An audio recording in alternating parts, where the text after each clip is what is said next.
Hello guys, in this video I'm going to show you how to set time format on the Eurowag Navi application.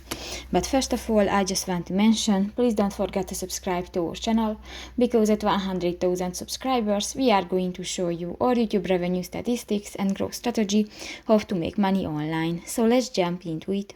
First of all, open the application on your device. Click to the profile icon at the upper right corner of the screen and go to the settings icon under the vehicle button.